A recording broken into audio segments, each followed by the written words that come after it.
Well, welcome back. So, you know, our channel, Shifts and Smiles, right? The whole goal of this is just to make sure that we put a smile on your face and honestly put a smile on our faces. So I actually have a buddy of mine with me today. His name is Mo. And we got some pretty exciting news for you guys.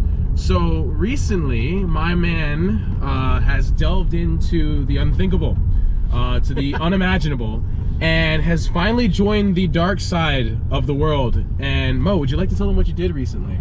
Yeah, so I got tired of Nigel looking badass on his bike all alone, so I was like, I want to look badass. Took my motorcycle safety foundation course, passed first try. Oh, hell yeah. And went ahead and got my license and immediately hit Cycle Trader to find my first bike. I wanted the Scout Bobber 60. I wanted it bad, but I knew I was going to drop my first bike and do probably some stupid things to it, so I got something like used. Anybody reasonably would, right? Yeah. And so we're on our way to Staten Island to pick up a 2021 gunmetal gray Ninja 650 ABS, of course. And I'm so pumped.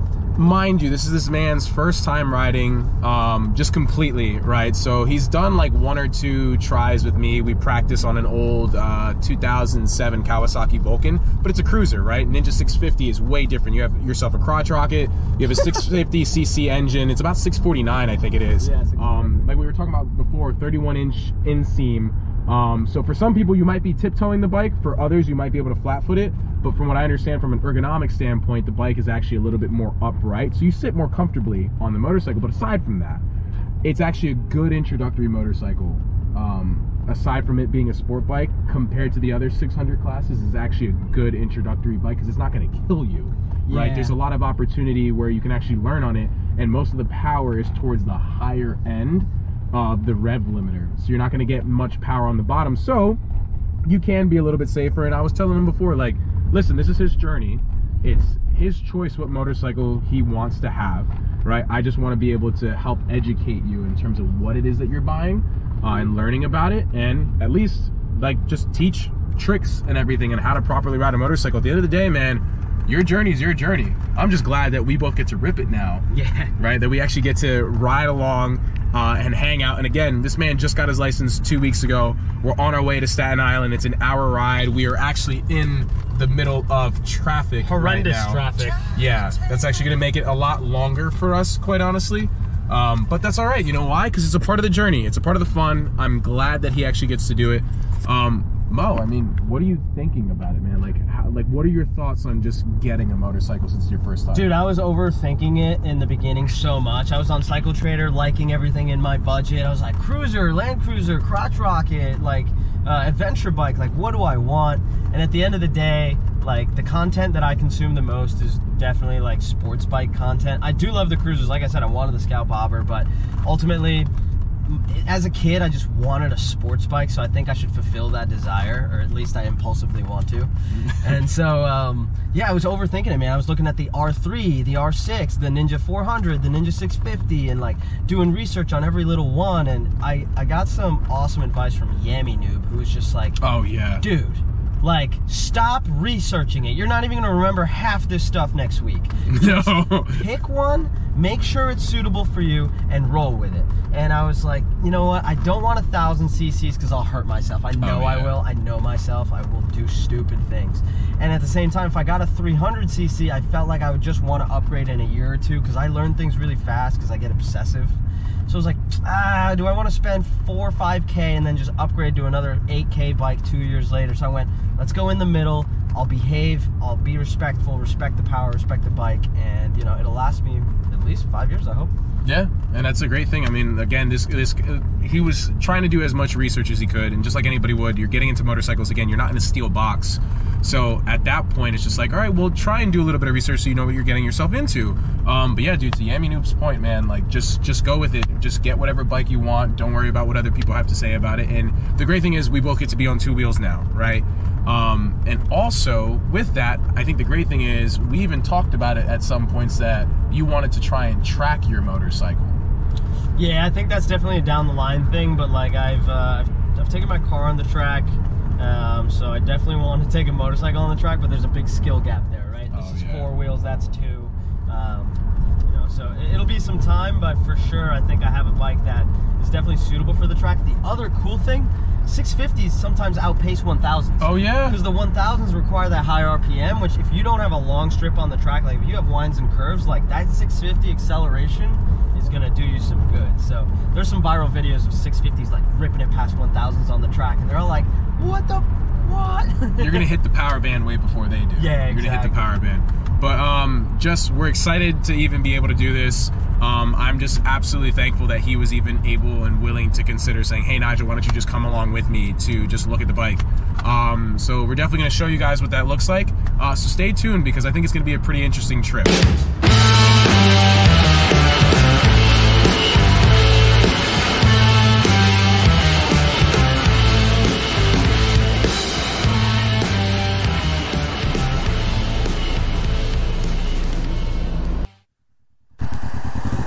Well, ladies and gentlemen,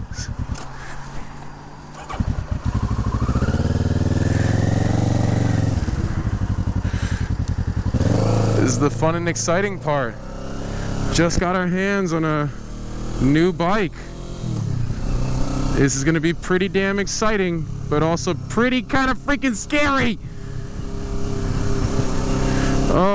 So like I was mentioning before, my buddy Mo just got himself a new bike. And this is pretty interesting because we just went to Staten Island to go pick it up, and now we begin our ride home during one of the more dangerous parts of going home, when it's at night. So this is definitely gonna be some fun. Just gonna take it easy and basically give you guys my first ride and review impressions on this motorcycle. Again, I'm a person that's coming from only riding really cruisers, and then have a little bit of like experience on, like, you know, the live wire, but not too much on sport bikes. So hopefully this is as raw as it gets in terms of, you know, first impressions. But I'm hoping, at least in the future, I get to ride more motorcycles like this. Any motorcycle is good enough for me, quite honestly. It's just, you know, which one am I really interested in riding?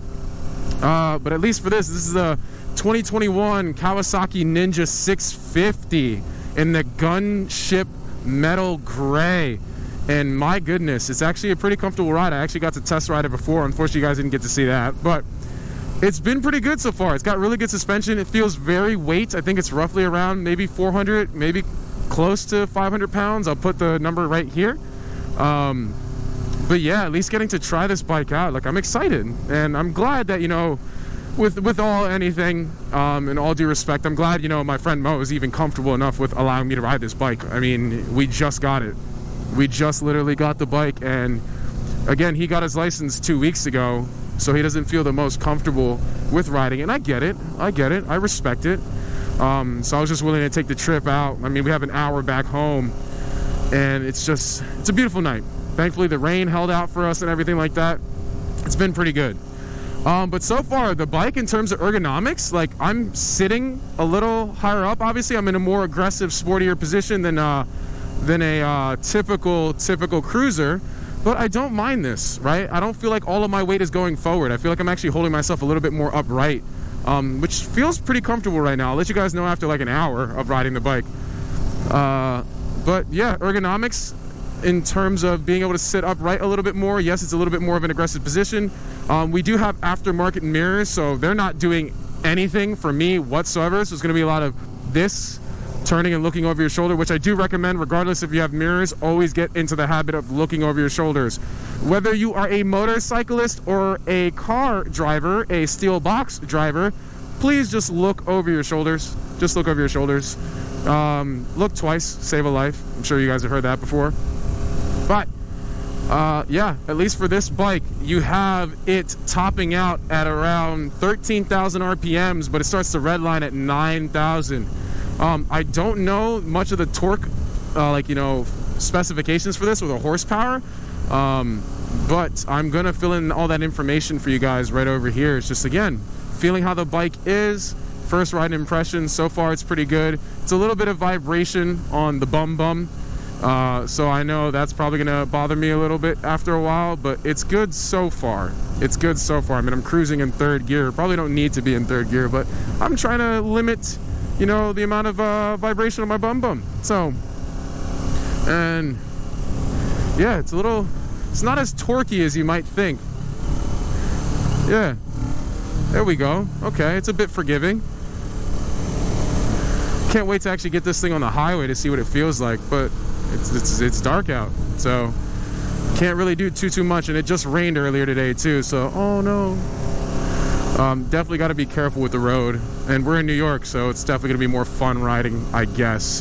Fun. Where is there a gas station? We need to fill this baby up. We need some gasolina. There it is. Aha, asking you shall receive. But so far, you know what? I'm liking it. I will let you guys know what that feels like in an hour, quite honestly, because my experience, again, is on cruisers. But I'm looking forward to this. Again, I'm really thankful that I get to even ride this bike. More experience for me, baby, and more content for you guys. Hell yeah. Oh, here's where we get to try this baby out.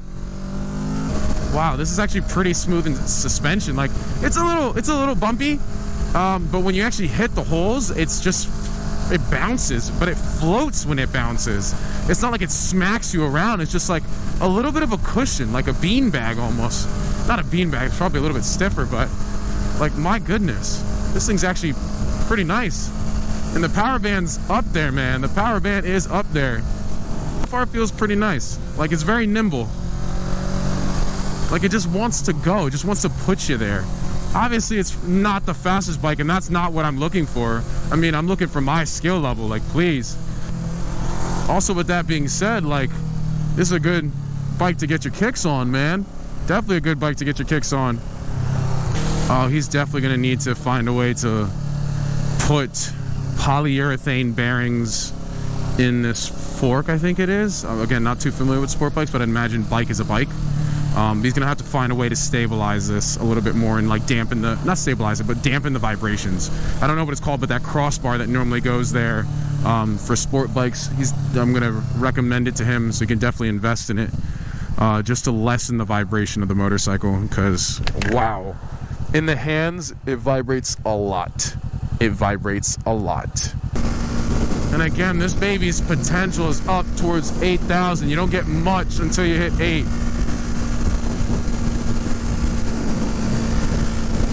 Wow, I'm really trusting right now. My goodness, I don't know about you guys, but I need functional mirrors. I absolutely need functional mirrors, because look at this. I can barely see anything out of it. And again, it's not a flaw of the motorcycle. These are aftermarket mirrors, but just, damn, I can't see a thing. I use my mirrors and I turn. Now I have to turn my whole body. Like, I get it. I'm gonna turn it regardless, but I like to double check the mirror. I like to use the mirror. Actually, no, I like to use my body and double check with the mirror. I can't even do that. This is gonna be fun. This bike, on highways, it's pretty smooth. Pretty freaking smooth. 5,029 miles. We got it at 5,017. Oh, nice. But so far it's good. You know what? Higher up in the RPMs, you don't feel the vibration as much. I want to say that that buzzing that I feel, the drumming that I feel, is down towards, what, maybe like 4,000 or 5,000 RPM? So it starts to smooth itself out, quite honestly.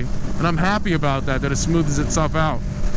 You know, from what I was told, that's actually not illegal to put on. Yeah, no, it's not. So why the hell did our parents tell us that? It's annoying. It's hard to see. So this is our closing remarks, quite honestly. This handsome young devil over here was nice enough to actually follow me the entire way. And dude, how did I look like from behind?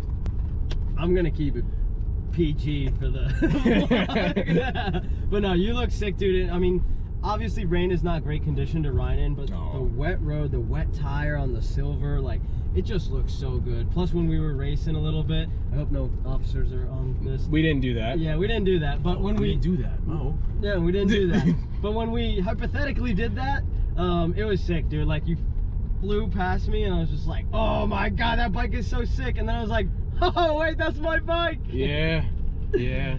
I mean, this is all hypathetically speaking. How did it feel, though? How did it hypothetically feel to pull? So I would imagine that it would feel that if you were to take it at abnormal speeds, that it actually feels very poised. It feels quite comfortable, actually. It handles the bumps really well, where you kind of feel like you're floating. Like, the suspension is phenomenal. It's actually phenomenal. Yeah, I saw you bouncing up and down on it. Yeah, that wasn't me because I was bobbing my head. It was me because I was enjoying it. I'm like, yo, I'm testing out the suspension right now. But yeah, on the highway, again, in theory, it was really, I would imagine to be great, right? It kept itself very well. Again, it being a good entry-level motorcycle, for me, I was trying to dial myself back a little bit because I'm like, all right, it's one of the very few times I'm actually on a sport bike. And I'm like, all right, you know what, let me get used to it, get comfortable, because it's very light. It's not like my bike. My bike's heavy. So with that being said, it's just like, yeah, it's very nimble. It's easy to maneuver. I mean, it can definitely get away from you, but it's good. Like the brakes are very punchy, both the front and rear brakes, so be careful with that. I mean, he saw me. I almost spilled out because this one dude on the highway getting onto 280 was just going 40 miles an hour on the highway, and it was another guy just trying to go around him. On the freeway merge going 40. Like, what are you doing? And Mo over here had to respectfully slam his brakes too. I actually lost traction in the back tire and it started fishtailing a little bit. But we regained control. We made it out of there, and it was overall a fun ride. I was saying before that I gave it out of a smiles per gallon scale. We're doing 5 smiles is the max you could ever give a motorcycle. For one of the first few times of actually being on a sport bike, dude, 4 smiles out of 5.